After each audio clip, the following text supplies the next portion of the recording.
Hello everyone, welcome back to my channel. ఈరోజైతే నేను మంచి టాపిక్తో మేము ముందుకు వచ్చానండి. బ్లౌజ్ హ్యాండ్స్ బార్డర్ ఇన్విజిబుల్ ఎలా చేయాలనేసి నేను చేస్తున్నాను. ఇది ఎలాంటి బ్లౌజులకు కూడా మీరు ఇన్విజిబుల్ ఎలా చేయాలనేది ఈజీగా అయితే నేర్చుకోవచ్చండి. నేనైతే బార్డర్ని ఎలా ఇన్విజిబుల్ పెట్టాలో చూపిస్తున్నాను ఈ వీడియోని ఎక్కడ కూడా స్కిప్ చేయకుండా చూడండి. మన ఛానల్ ఫస్ట్ టైం చూస్తున్నట్టయితే సబ్స్క్రైబ్ అయితే చేసుకోండి గాయస్. చూస్తున్నారు కదా, ఫస్ట్ అయితే నేను మెయిన్ పార్ట్ పెట్టాను, దానికి అది రివర్స్లోనే మెయిన్ పార్ట్ అయితే పెట్టాను. ఆ తర్వాత లైనింగ్ అయితే పైన పెట్టాను. సో సెంటర్ మార్క్ అయితే మార్క్ చేసుకొని ఫస్ట్ అయితే ఒక స్టిచ్ అయితే వేసుకోవాలండి. చూస్తున్నారు కదా, చూసిన విధంగా అయితే మీరు ఇలా స్టిచ్ అయితే చేసుకోండి. చేసుకున్న తర్వాత ఎక్స్ట్రా పీస్ ఉంటుంది కదా, దానికైతే కట్ చేసేయండి. చూసారు కదా, నేనైతే స్ట్రెచ్ అయితే వేస్తున్నాను. నేను లైనింగ్ అయితే నాకైతే కొంచెం తక్కువ వచ్చిందండి. సో దానివల్ల బార్డర్ని ఇలా ఇన్విజిబుల్గా పెడదామనేసి అనుకున్నాను. సో బార్డర్కి ఆల్రెడీ లైనింగ్ అయితే వాళ్ళు అటాచ్ చేసే ఇస్తారు కాబట్టి చూస్తున్నాను కదా, స్ట్రెచ్చింగ్ అయితే చేస్తున్నాను. సో మిడిల్స్ చూసుకున్నారంటే, సెంటర్ చూసుకున్నారంటే కరెక్ట్గా అయితే స్టిచ్ చేయగలుగుతారు. ఒక్కోసారి క్లాత్ కూడా లాగా పట్టుకున్నట్టయితే మీకు అది గోడలుగా వచ్చే అవకాశం అయితే ఉంటుంది. సో ఎక్కడ కూడా అలాంటి లాగి పట్టుకోవడం కూడా అలాంటివన్నీ చేయొద్దండి. సో స్ట్రైట్గా స్టిచ్ చేసిన తర్వాత ఇలా ఎక్స్ట్రా పీస్ ఉంటే కట్ చేసేసేయండి.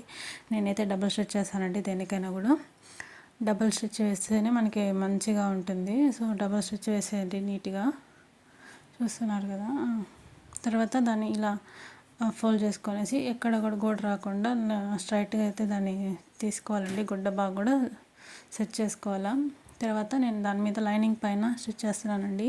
వీడియోలో మీకు సరిగా కనిపించకపోతే చూడొచ్చు, లైనింగ్ మీదనే నేను స్టిచ్ చేస్తున్నాను. సో అదైతే అప్పుడు ఫోల్డ్ చేయడానికి కూడా బాగుంటుంది, రివర్స్ చేసేదానికి. చూసారు కదా, సో అయిపోయిందండి.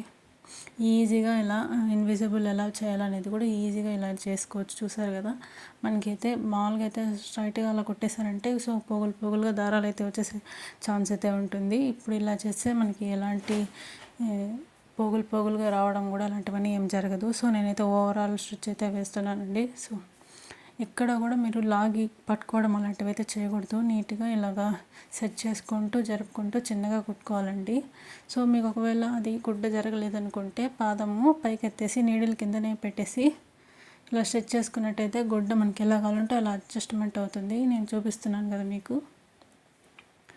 నీట్గా ఇలాగా సెట్ చేసుకుంటూ రౌండ్ కర్వ్ కూడా మనకి నీట్గా తిరిగేలాగా చూసుకుంటూ స్టిచ్ చేయాలండి. ఓవరాల్ స్టిచ్చింగ్ అయితే అయిపోతుందని చూడండి. మనం ఎక్కడ కూడా మనం కర్వ్ తీయాలనుకుంటే నీడిల్ కిందకి దించి పాదం మాత్రమే తిప్పుకుంటూ క్లాత్ని సెట్ చేసుకోవాలండి. సో ఎక్స్ట్రా క్లాత్ అంతా కూడా నేను కటింగ్ చేస్తున్నాను. చూసారు కదా, నాకైతే ఇది రెడీమేడ్ బ్లౌజ్ అండి. సో రెడీమేడ్ బ్లౌజ్కి వాళ్ళు ఎలా అంటే అలా ఇస్తారండి. సో మనము స్టిచ్చింగ్ చేసేటప్పుడు జాగ్రత్తగా స్టిచ్ చేయాలా.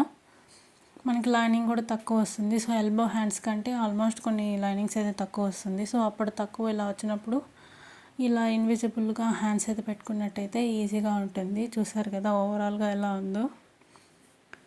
చూసారు కదండి, మన ఛానల్లో ఇంకా మంచి టిప్స్ కూడా చెప్తూ ఉంటానండి. సో మన ఛానల్ అయితే ఫస్ట్ టైం చూస్తున్నట్టయితే సబ్స్క్రైబ్ చేసుకోండి, సపోర్ట్ అయితే చేయండి, లైక్ చేయండి, కామెంట్ చేయండి ఎలా ఉంది. ఇలా మీకు అర్థమయ్యేలా కూడా నేను నెక్స్ట్ వీడియోస్లో మంచి టిప్స్ అయితే చెప్తానండి. So please to subscribe. Thank you అండి, థ్యాంక్ యూ ఫర్ వాచింగ్.